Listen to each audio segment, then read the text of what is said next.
agar birovning tashvishi seni ham tashvishga solsa, bilki hali tabiating toza ekan.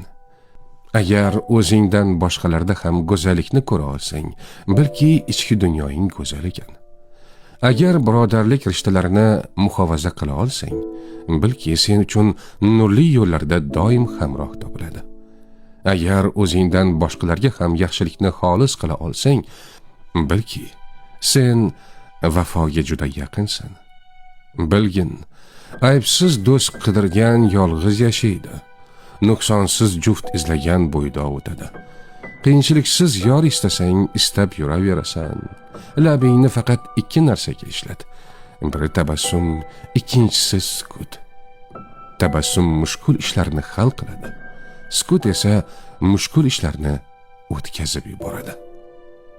Shayx Shahroviy.